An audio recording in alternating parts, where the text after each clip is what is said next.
So good morning, everybody, and thank you for inviting me again to come and share a talk with you.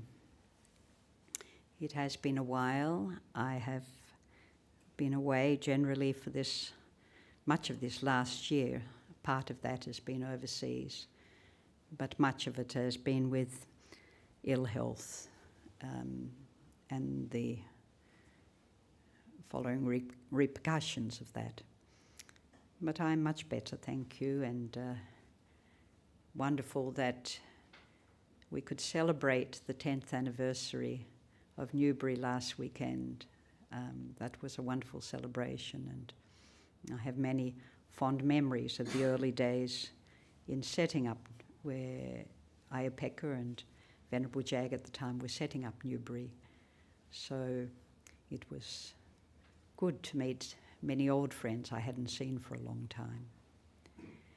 So today I want to talk about actually something that has been probably on my mind a lot during this last year, and particularly for the older friends in this audience, it may be of some very current value, but also it is something to remind us of how quickly time passes. So my talk today is about growing old, ill health, dying, letting go, and recognizing there is no escape from our actions.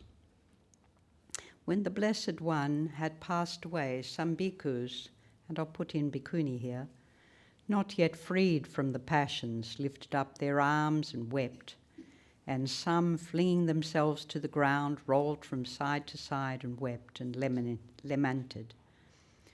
Too soon has the Blessed One come to his parinibbana, too soon has the Happy One come to his parinibbana, too soon has the eye of the world vanished from sight. But the bhikkhus and bhikkhunis who were freed from passion, mindfulness, and clearly comprehending, reflecting in this way, impermanent, all the compounded things are all compounded things. How could this be otherwise?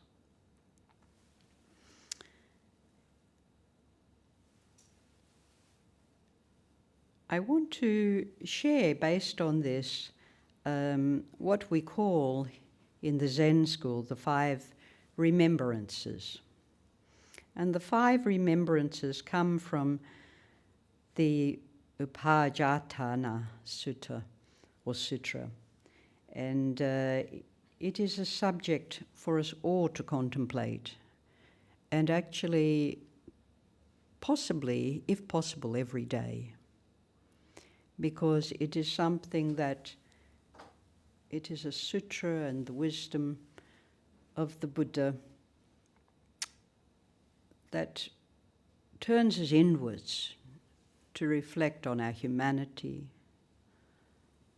on the aging, the illness, the fact that we're going to, at some point, sooner or later die. And that everybody I have loved, I have related deeply to, they too, those conditions for that relationship are going to pass. And we cannot escape these things, and we cannot stop from being separated at some point. My actions are my only true belongings. I cannot escape the consequences of my actions, and my actions are the ground upon which I stand.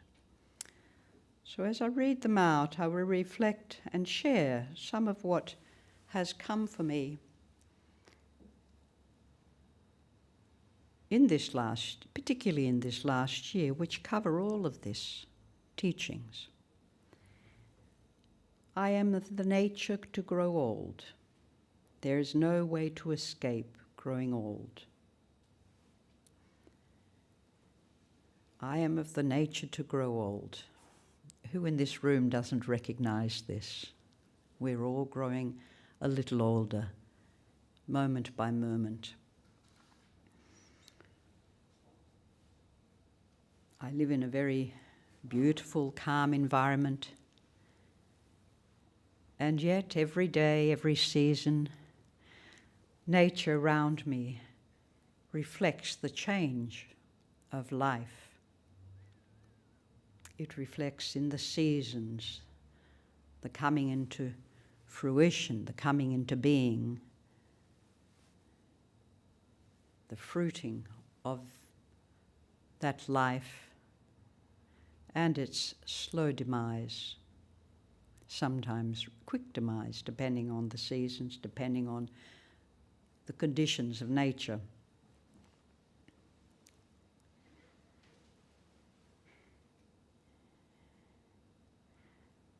Living in a very cold environment and a little bit remote too. I live next to a forest, or in a forest really, an hour or so from, or nearly 2 hours from here, but in a place that has a very cold winter like Newbury. You know, it frosts, it occasionally snows. But it does have a pleasant summer, and the seasons are generally kind. However, it is very rainy, very wet. So we have sometimes 6 to 8 months of rain.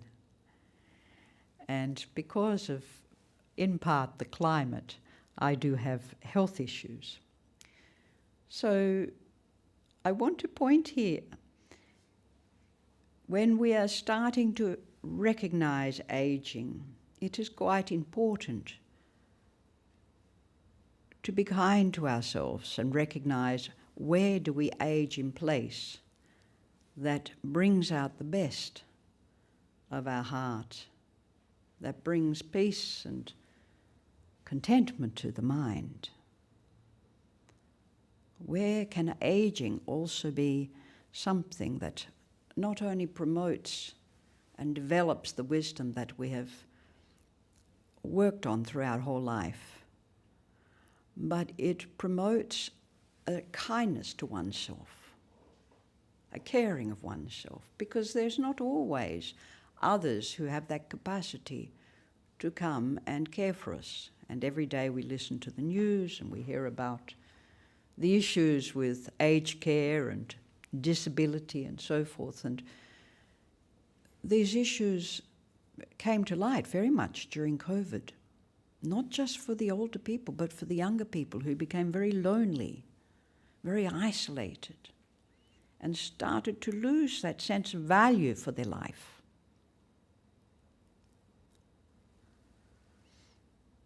So we are responsible to take care of our aging.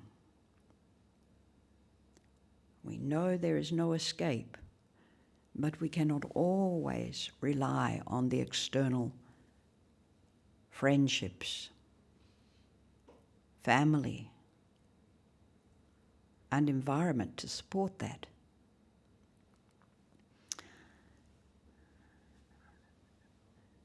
I think it was an interesting situation because I had been asked by my committee to share with some of my friends what was going on with my health issues. And I'm not a social media person, so this was a bit of a leap of faith whether it was good or not. But anyway, a WhatsApp was set up, and I would put little messages because I was going through some medical research and trying to find out what's wrong. And then what proceeded. And I found very interesting were there 4 types of friends. Those who love social media, love to put a heart and an emoji to everything I said. Maybe a sentence, maybe a dozen emojis.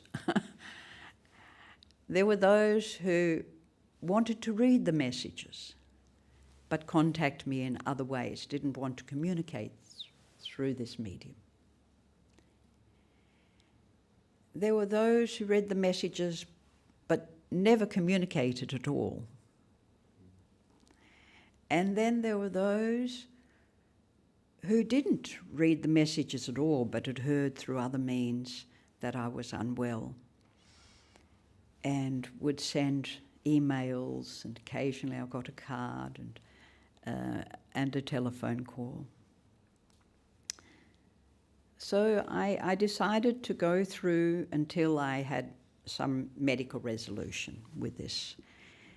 And it went on for about a month. And I mean, the communication was very generous, very kind, very thoughtful and sharing. But the actions weren't.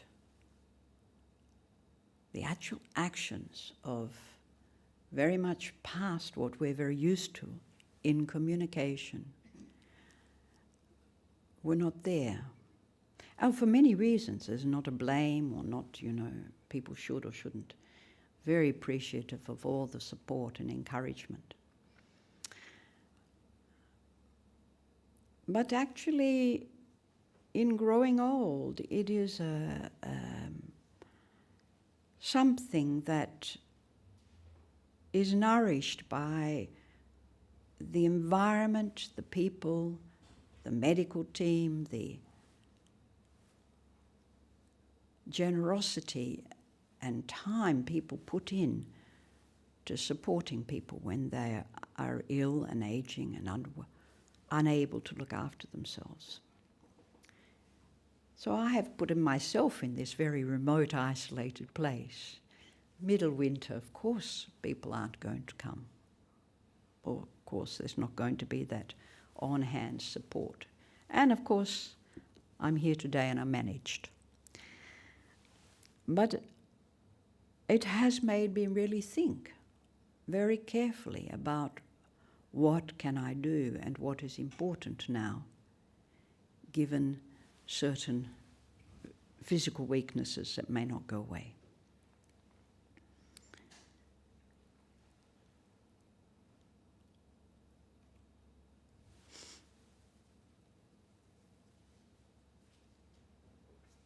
And for you, I want you to reflect, because I think there were many people during COVID that sort of slipped in the gaps, and some haven't recovered. I have had a few visitors, young people who have come in this last month or so, as it warms up and spring happens, a few do find their way up the mountain. And in talking to these young people, and also when I was in Newbury, I met one, I found there seems to be almost a pause in their life of not knowing what life is, or the preciousness of it, or what they can contribute to it. I always give time to talk to people and encourage them in whatever way I can. But mostly I found myself really listening and allowing them to express what life is giving and not giving to them, where they are in their relationships. One young man who had actually, a few years ago during COVID, had attempted suicide 3 times. Thankfully, he's on the right level of medication and is moving beyond that, but still unable to find work, living at home with his mother who's just lost the father in his life, and she's suffering grief and depression. And we can find ourselves in this place at any age where the future doesn't seem to be holding the promise it once had for us.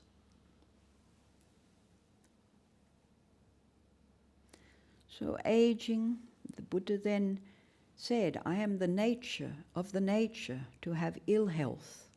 There is no way to escape having ill health.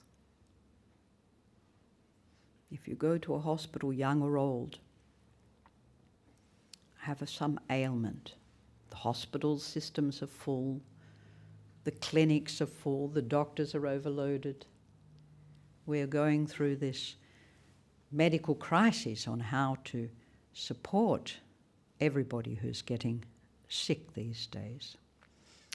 So again, you know, with my back and knees in my environment and the winter and the workload still being there, I have to pace. I have to find what it is I can do every day. I have to find a way to use time very, very carefully so I don't get too tired. I don't find myself overexerting. I use time to stabilize the mind, to strengthen the body, to study the Dharma, to deepen my meditation.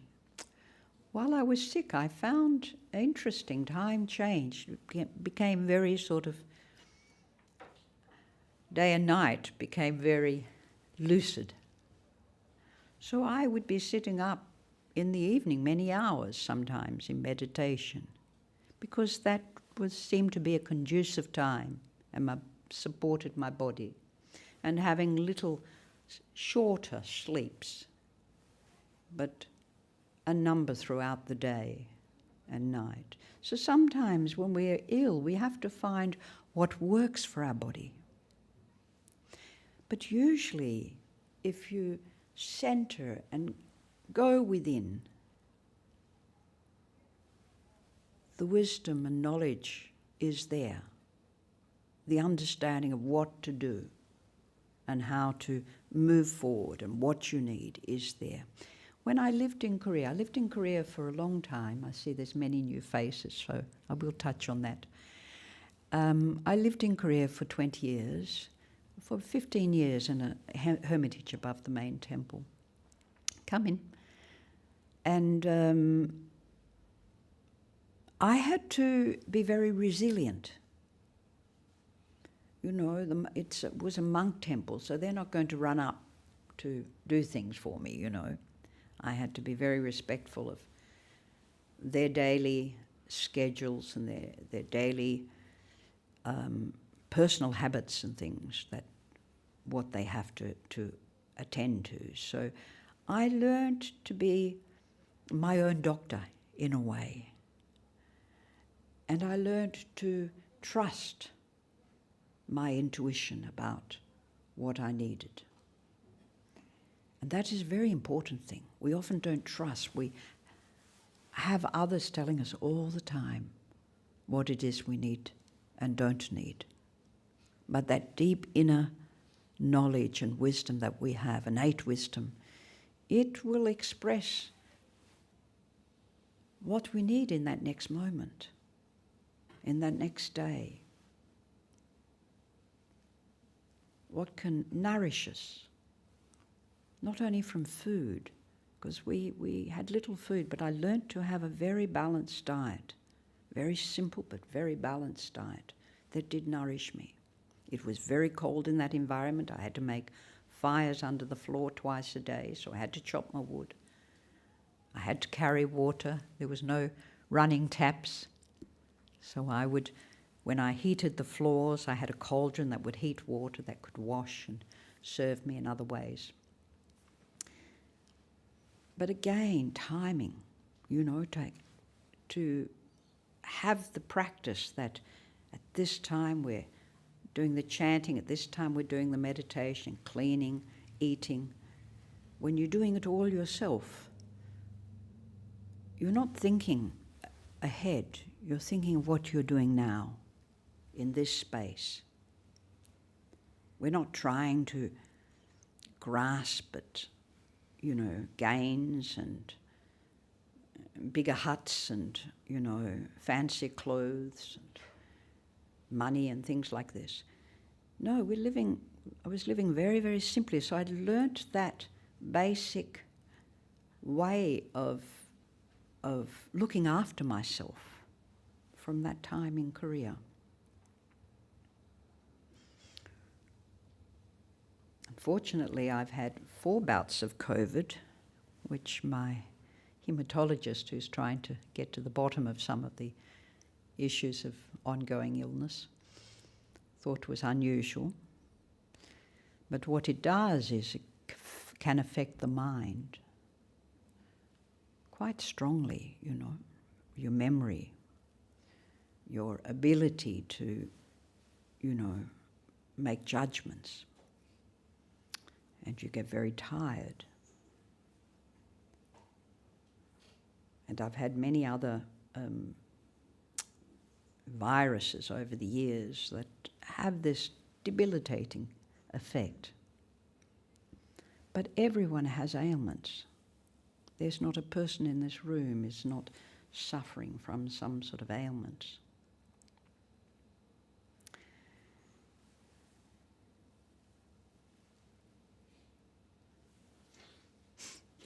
I still try to keep in touch with the small community or the small group of friends in some way.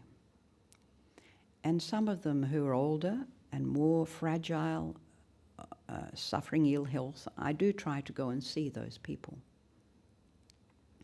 And one of our committee member who's been quite unwell recently himself, when I went to see him, I realized a part of his ill health came from a breakdown in a relationship that that friend proposed or projected many of her personal history of issues in that breakup period on our friend. So in a letter, I read this letter she had sent after they had separated, and I thought, my goodness, they would have had to have been together for a lifetime to have had so much ill will and hatred. Yet they'd been together a little over a month or two, a couple of months. And I've known this person for 40-odd years, my friend. And I know his nature, which is very gentle, tends to be somebody who sees the issues in himself rather than in other people. A long-time Buddhist.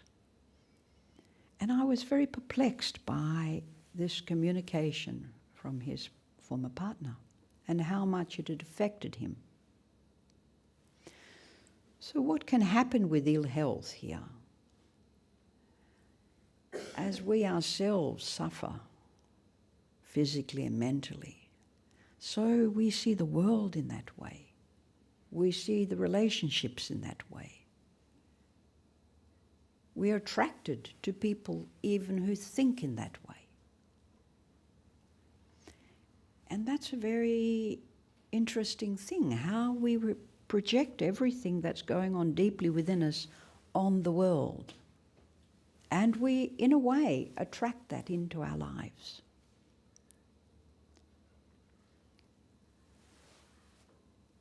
It happened so much so for this friend that he went to a psychologist. She'd suggested he go to a psychologist. And the psychologist also saw he had a pattern of anger. His daughter, when he mentioned it to his daughter said, yes, you have anger. However, the daughter, I have seen bully her father and very angry to her father. And for a psychologist who takes it upon himself to read the letter of this partner and hear what he had to say about his daughter's perspective, instantly fix a view. You must be a very angry and dangerous person. So can you imagine what that does? What we can do to someone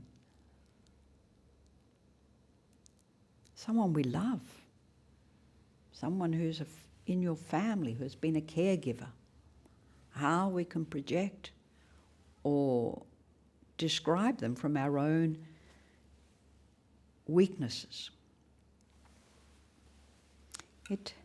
I added another perspective. I said, oh, if you had seen a Buddhist psychologist, I wonder if the interpretation may be a little bit different. So I added a perspective here that it is up to you to look inside your own heart and to see where your character, your issues, your anger, your ill will, where that is, if it is there, and where does that come from? Not for somebody else to tell you. It is up to us to go inward and reflect. He could only see it happen in a few occasions, but it usually was in defense, in a defensive manner, a protective manner. So I'm only mentioning that because that can make us deeply unhappy.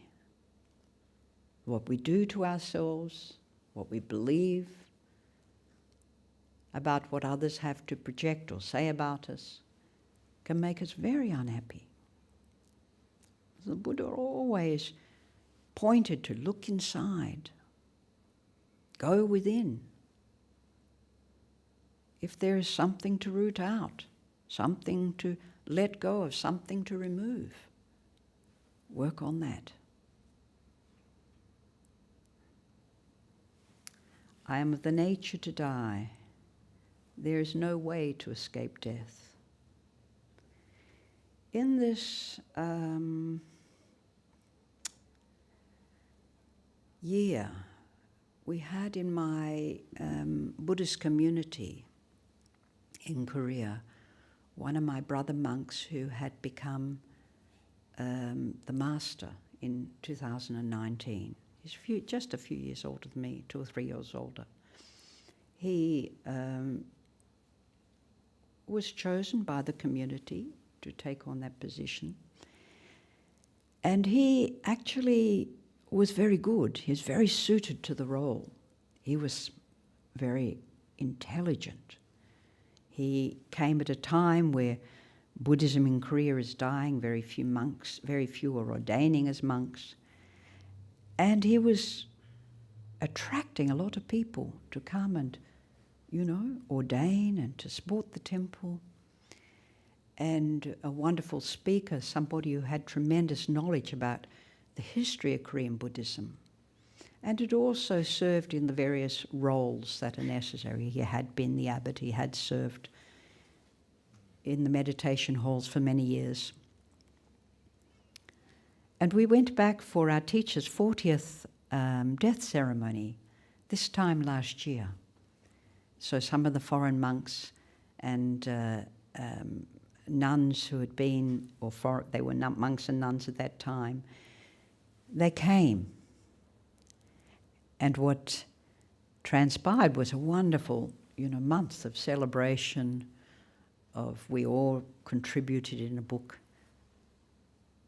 something about our experience with our teacher. And we went to visit temples. So all of this was organized by this new Pangjang, this new master. And he's very strong, and it was a wonderful experience for us all. And then, when I was sick with pneumonia, I got a phone call to say, I think it was the 2nd of May, he had died suddenly, so suddenly. He had an embolism, or it's like an aneurysm, a bleed in the brain. I had noticed with the morning chanting they do, and I often do chanting with the temple, that he hadn't been looking so well in the morning, but he always got up to do the chanting, meditation in the mornings before they would start the day.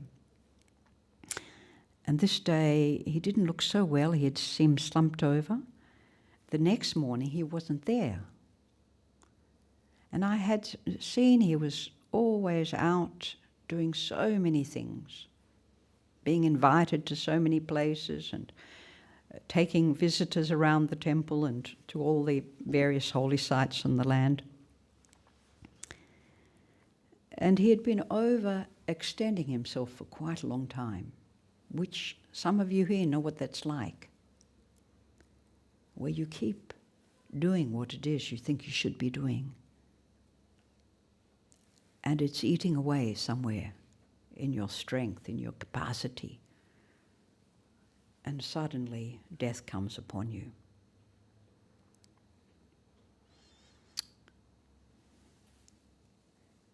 I want to just touch on first a little chapter that I wrote, just a verse, a part of it, which was about an experience of seeing my teacher just before he passed away. I had been attending him for a while, in a certain way, with his medicines and walking with him. And he'd had a stroke, so we knew that there was a possibility he would pass away. And then I went to study with nuns.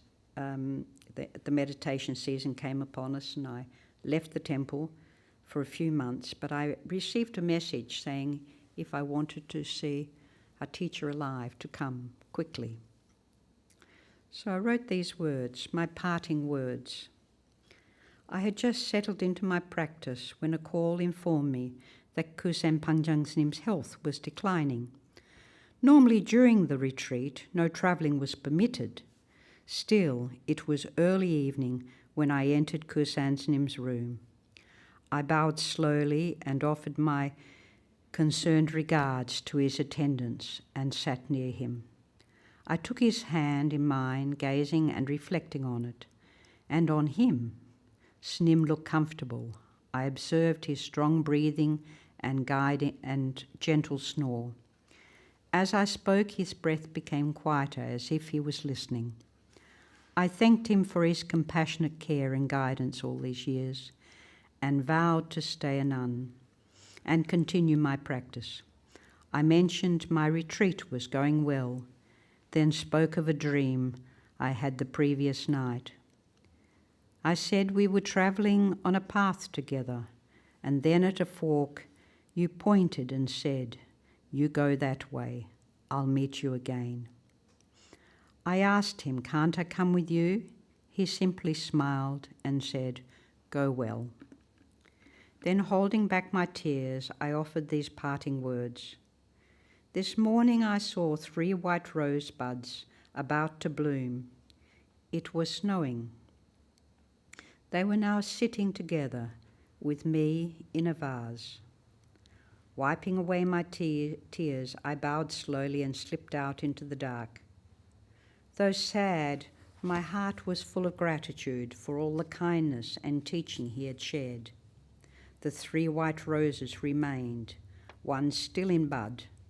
Throughout the winter retreat, I noticed that at his memorial, Kusan Snim's orchids had also bloomed in the chill of winter.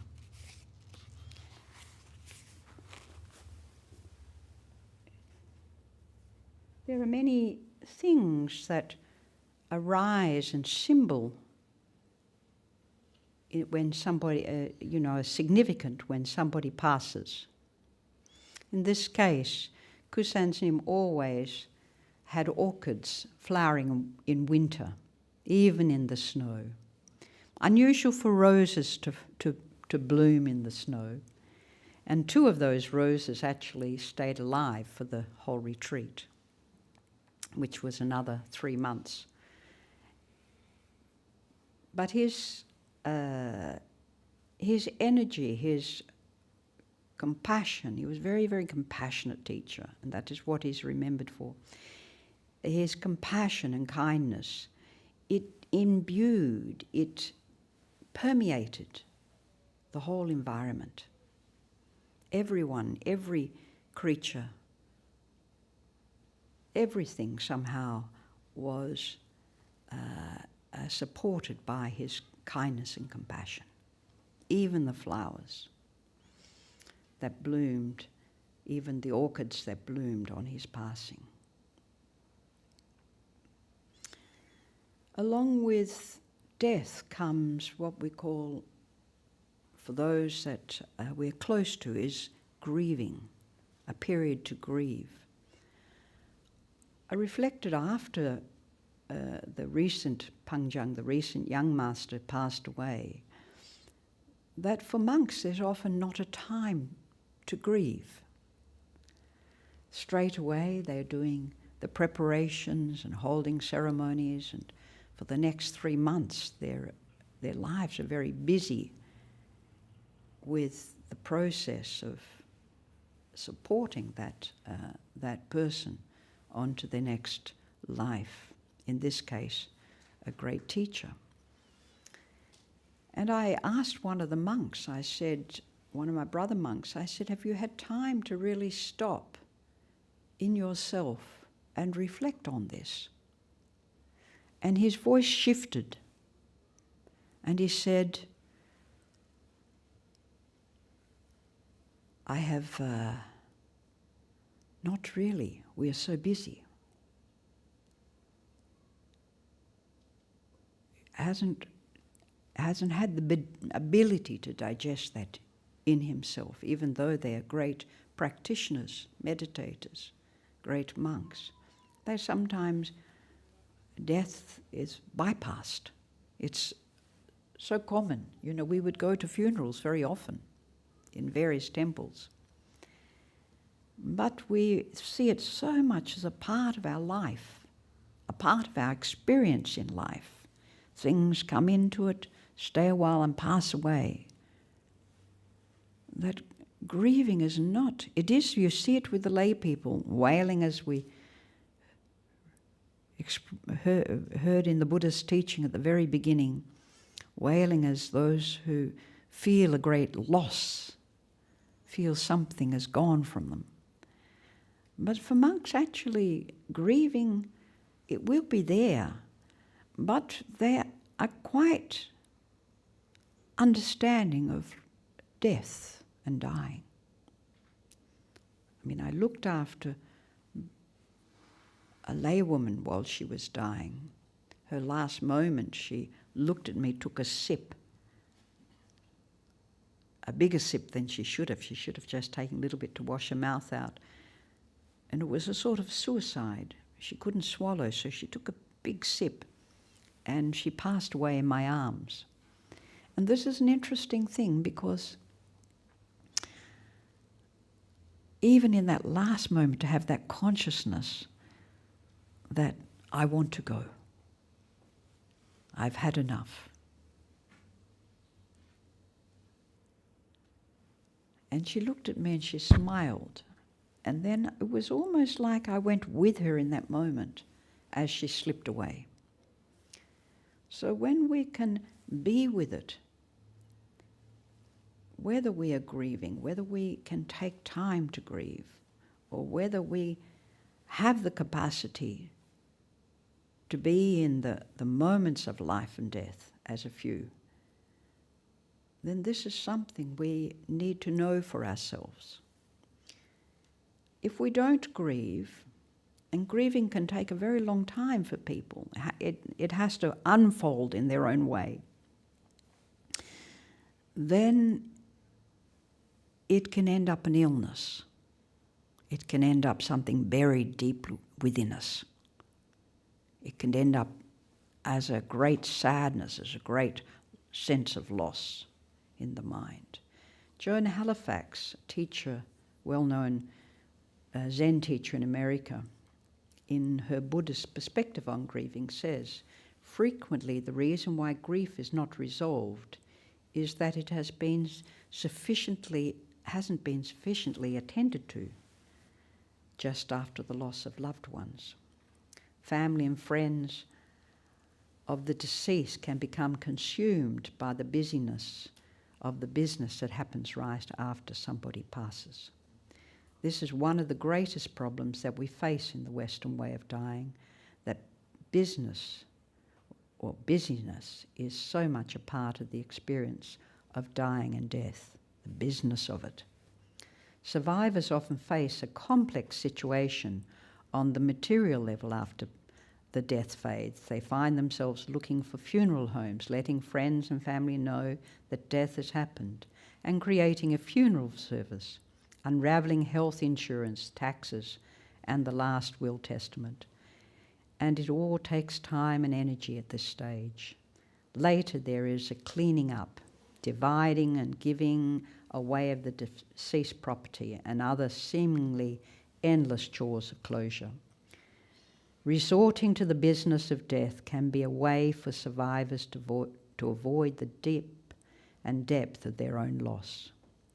I saw on the videos from Korea all the major preparations that went on, as I mentioned. And I have seen this many a time. We go on now to all that is dear to me, and everyone I cherish and love is of the nature to change. There is no way to escape being separate from them. I've expressed quite a bit of this in the former one surrounding death. Just one,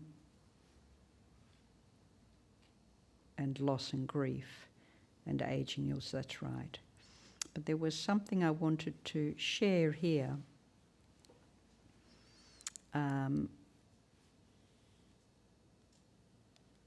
All that we cherish. What is it that we really cherish? In our family units, cherishing often gets confused with our attachments, our neediness, what it is we want from the other person. I find this follows right down into Buddhist communities. We want the teachers, we want the temple. You know, we want this community, this congregation every week to come together and support our life and our practice. It becomes a wanting and a needing. And what is it we're actually contributing to this?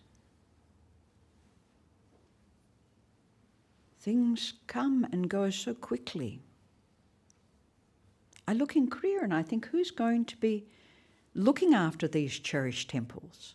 Who are the monks? Where they're going to come from? And they're still building big places. I mean, they will transform, maybe become museums, whatever, schools, hospitals. But we have to inquire about really what is it I cherish. And cherishing means a deep respect, a deep love, an honouring. We give ourselves to that we cherish if we really do respect the parents, the family, our property. When we don't, what happens is we have a shadow, we have this part of us that is fighting. The wants of fighting against what it is we really believe is of value. Time, nurturing, food, shelter. We need these things. But when we don't honour them or respect them for what they are and look after them and use them, then they become something else. And in our subconscious mind, there is a heaviness, there's a weight. These things become a burden. But if we can come to see that they're always in a flux of being, you're not always there. We're here in this moment. That moment, a moment ago, is a different moment to now. What you're hearing is a different moment. What you're experiencing is a different moment. If we come to respect this change, this capacity to adapt to the changes in us and around us, then love is something that is always there. What is of value is something that's always there. What I need is always there. It's not something I have to grasp or look forward or hang on to. That which I hang on to is quite hard to let go of.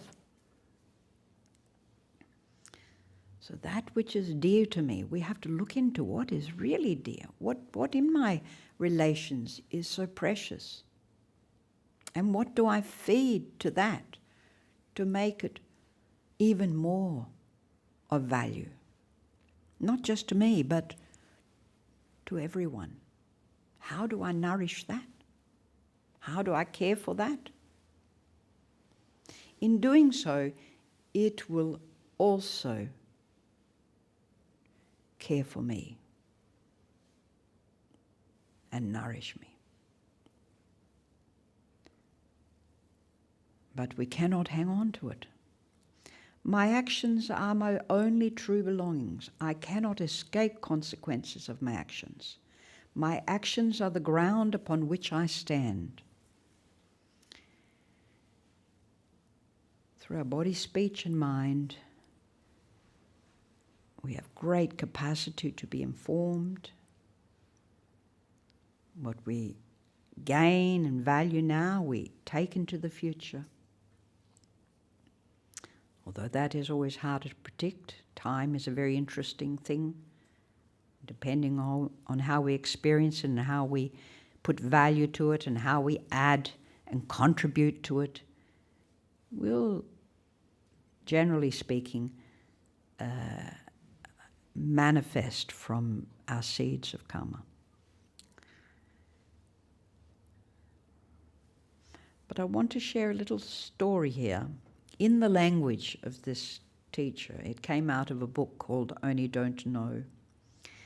Song Kwang Sunim is probably, for a couple of you, you may have heard his name, but not many Korean monks, unlike the Japanese, unlike the Thai and Sri Lankan who have come abroad to teach. Korea is a very monoculture that they're very content within their culture. They make temples abroad for their own Korean community, but very few have gone abroad to actually teach Westerners. My teacher did, although he didn't live long enough to really reap the fruit of what he could have shared of Korean Buddhism abroad.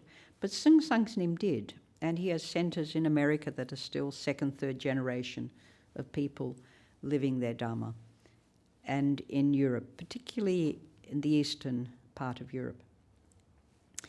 But somebody sent him a letter. This lady Diana sent him a letter.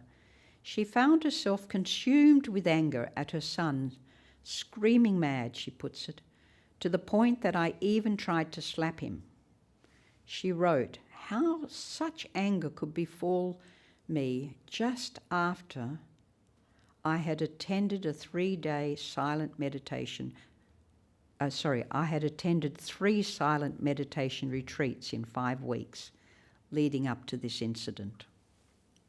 In Song Kwang Sunim's reply, so he looks into this anger. After sitting in silent meditation, your mind was clear. A clear mind is like a clear mirror, so when anger appears, you reflect with angry action. It's like we see something in the mirror, we identify it as me, and we act upon it. You know, we look at a mirror, how do we identify? You know, we look at how good we are today or how we look or whatever, we identify with it. It's a perceptive thing. But he's saying that you have acted, you've seen something that's aggravated, you've made you angry, and you've acted upon it.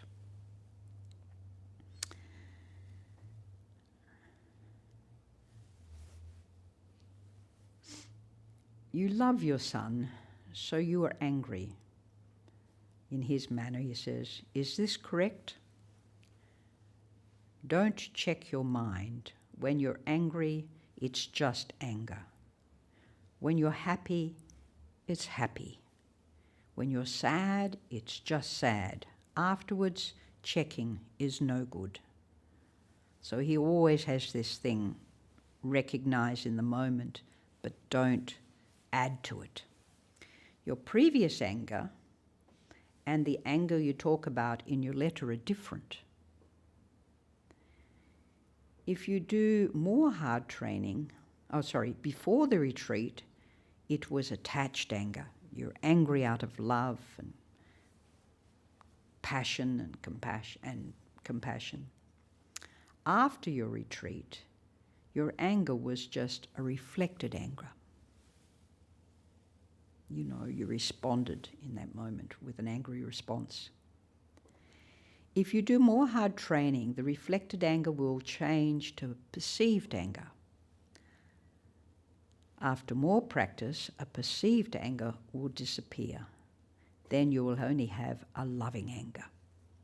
Inside you will not be angry, only a little bark or a little anger on the outside. Remember, attached anger, reflective anger, perceived anger, loving anger are all changing. Anger is anger. In that moment, anger is truth. Don't worry, don't check. It has passed.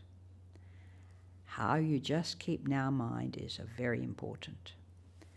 Attached anger can last a few hours, sometimes days, out of our attachment, depending on the strength of the attachment. It doesn't always return quickly to a loving mind. When you cry and you reflect a little, it becomes a reflected anger. It doesn't last long. You return quickly to your mind that loves your son, and you knew what to do to help him. After more hard training, your reflected anger will change into perceived anger. This perceived anger is like you perceive something that is an angry situation and you identify with it. Like we watch something on TV. We all watch Gaza and Gaza upsets us. You know, there's young people who want to go to the streets to protest. I mean, I did that when I was young. I understand that. This is a perceived anger. We see something and we're reactive to it. And he repeats again, after you train, there would be less of these outbursts. Seung Sahn continues, the Buddha said, if one mind, that is each thought, is pure, your world will be pure. Your world means your family, your friends, your country, and even your possessions. So changing your son's school is a very good idea. She'd mentioned in a letter she's considering that. Changing your son's school is a very good idea. Sometimes when the situation is bad, everything is bad. When the situation changes, then it is possible to change everything. So when the mind changes, we can change everything. When our thoughts go from a negative thought into a positive thought, we see the world in that light of more positivity, of clarity. I was watching a YouTube, I'll finish in a moment. I was watching a YouTube on a Japanese temple I'd studied in, and a friend of mine had just gone to retreat, and she sent me some of these things. And the current Western monks looked really strong and vigilant, and compared to the mottled group we were back in the 80s. But then there was a short shot of a monk having an interview with the master, and the shoji doors were opened, and here's the master sitting here, and the monk comes and bows 3 times, and then the monk roars at the master. I mean, it was like an animal roar, and the master roars back even louder. And I went, and he hits him with his stick, and I went, oh, gee, was I supposed to roar when I was there back in the 80s. I was just doing a little breath and, answering a koan or something. And I'm looking at this. And then the next monk comes in and he bows 3 times. And even before he's bowed, it's like a lion in the room. Absolutely ferocious. But not just one, but 2 of them. 2 of them together like this, and this roar's going on and on, all in one breath. On and on and on and on, and this one's going on and on and on. And I was sitting here thinking, oh, gee, Buddhism in Japan's changed, It's about bringing the animal out inside of you. So I was reflecting on this, and I thought, but sometimes I do this. When my cockatoos come in a big group to menace all the birds, I think Nabucco's probably had I don't know if you have, but may have seen this. They really cause havoc. So I get out there and I do a louder cockatoo. But, it is a bit of it's not a roar so much as a shriek, this with a big breath. So I do a very loud shriek and then a few more because they speak back. But I found if my shriek was louder, then you get a little squeak here and there and then they fly away because I'm the big cocky on that land. And my birds, they all come and do different things, Yesterday, the gang, which are the beautiful small cockatoos, every year they come back. And when they come, one comes, the male usually comes, to see if it's okay to come onto the land. Many of the birds do this. They come to say, we're here, is it okay to stay? So I get this, and I go, So we have a little of this gang conversation. I don't know, I could be swearing at him. I have no idea what he's hearing, but in the gang conversation, he then flies away. He stayed away around a little while and thought, is this okay? And then he brings his partner back, and the 2 of them fly over my head and go off to the nest. And I found the black cockatoos do a similar thing. Always they come and very close. The black cockatoos will come very close and they look you in the eye, one eye on you, and sort of ask if they can come, they're here, they're back again. And the little birds are quite different. The little birds will come up to the window, very close to my window. The robin particularly picks the window where I'm sitting on the toilet looking out to the garden. He sits on a tree every year, and there's a little robin there at some time in the year. And just to say I'm back, hello. So I find that it's very interesting that how we communicate, like here in Japan, they use the breath in this Rinzai sect, not the Soto, but they use this breath to bring out this deep inner strength, to empty out. The whole point is to empty yourself out in that cry. And when you empty out, the fearlessness enters. There's no fear. There's no self, there's no other, there's no master, there's no student. And I find in a gentler way with the birds, it is there too, it's just a different responding. How we respond in life, how we connect to it, is a little bit what Kwang Sunim is saying about anger, getting to know your anger. And then slowly, you're not angry inside. Like a lot of teachers, I found a lot of Buddhist teachers, they can bark, I heard all these stories about Ajahn Chah really yelling at monks, and I saw this with Korean monks. They seem to be a little bit more moderate, although I have seen it, if somebody's really misbehaving. But there's nothing inside. You look at them a moment later and they're smiling. I even had one monk roar at somebody. I was tending this monk, and then turn to me and wink.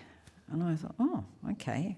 Is he buying the roar, or is he that person accepting the wink? I don't know. Yeah, so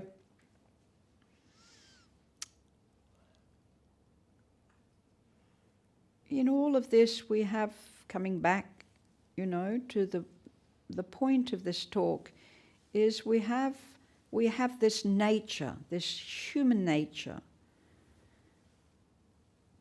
that has the capacity to age. And how do we age? It's something we all have to find out for ourselves. We have the capacity to get sick at any moment. Your parents are overseas, you're alone in a little apartment, you don't have many friends. How are you going to deal with this?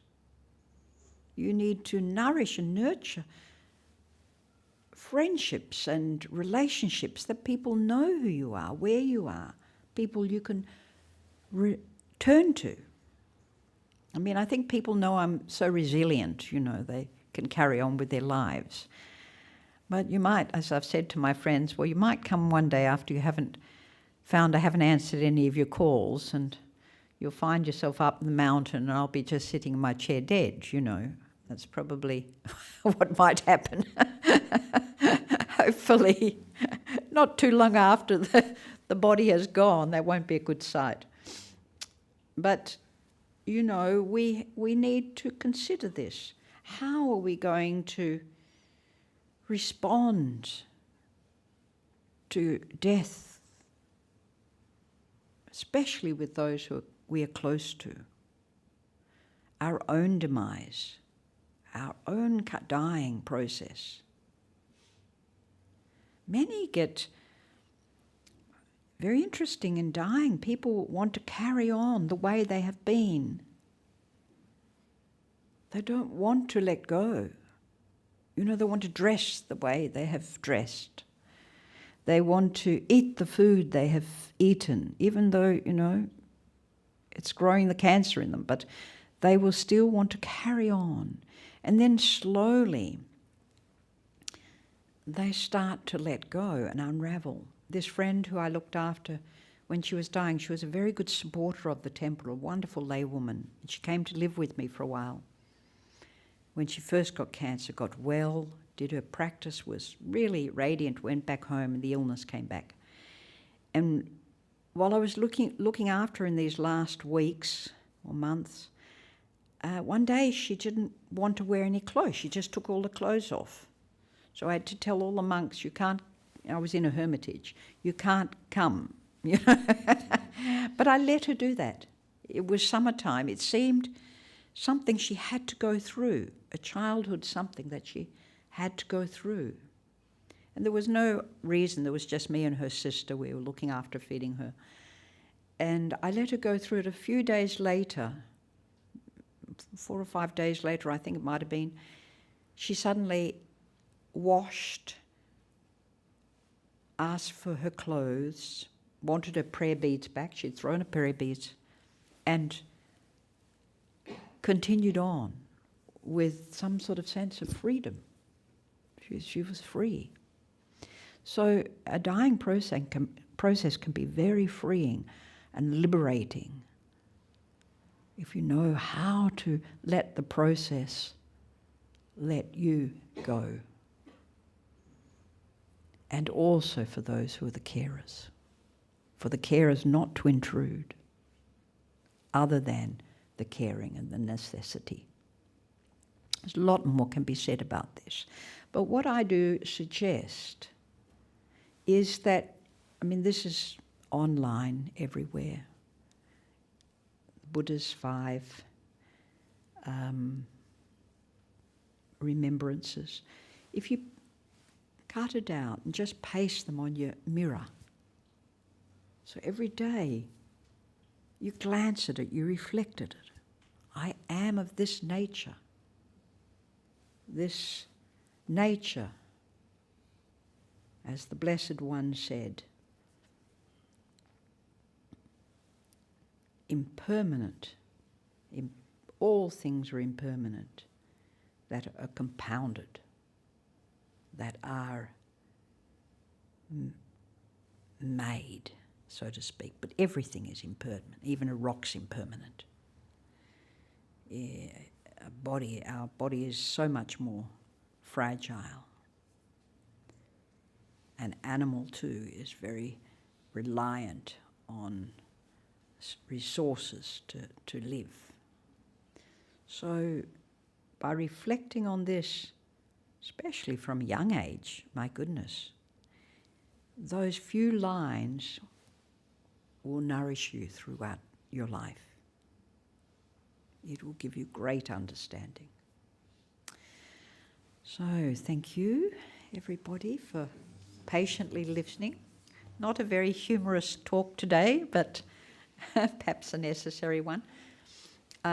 If you have anything you would like to ask, we might have time for one question or two questions. Does anyone have a question? There's one at the end. Thank you, Sri Jude.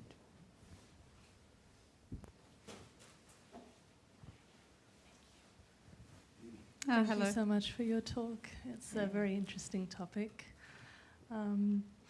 My question is going back to your grief contemplation, and in particular what it is that's being grieved for from the Buddhist perspective.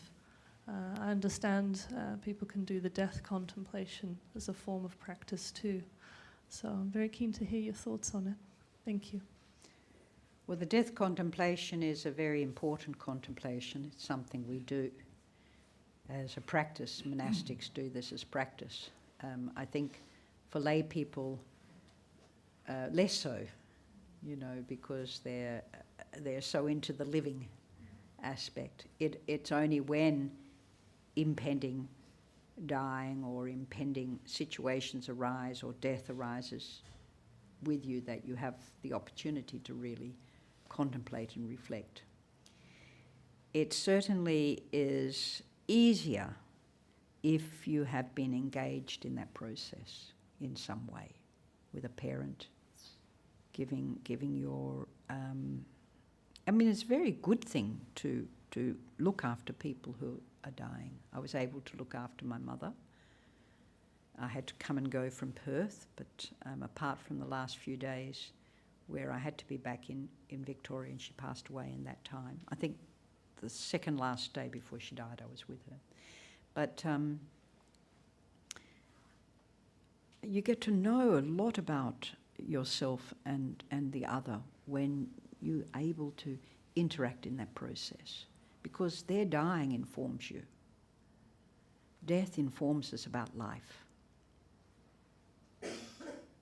We might think living, we get to know about dying, we do, but actually dying, we get to know so much more about living. When we are there in the process with others who are dying, or somebody, the memory of somebody who has passed, or our own reflection on our own immortality, particularly that reflection.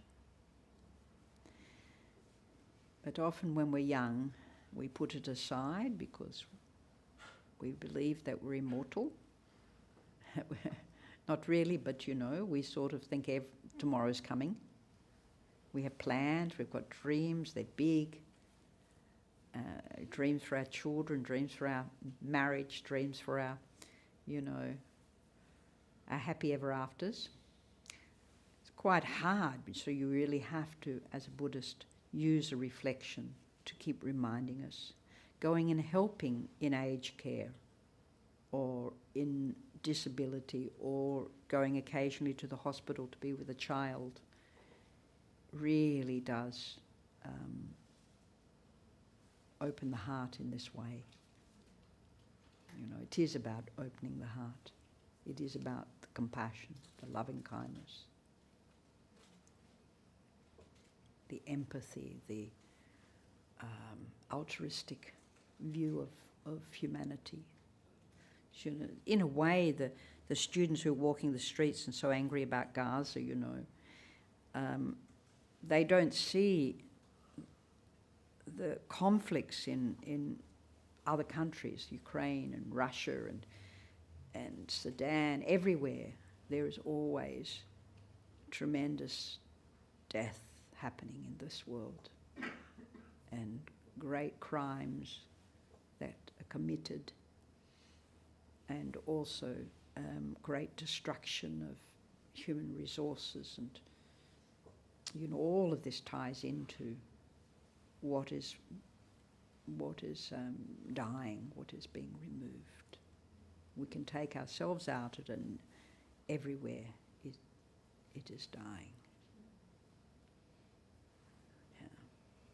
What we wear and what we eat and what we do to make it temporarily okay is very short-lived.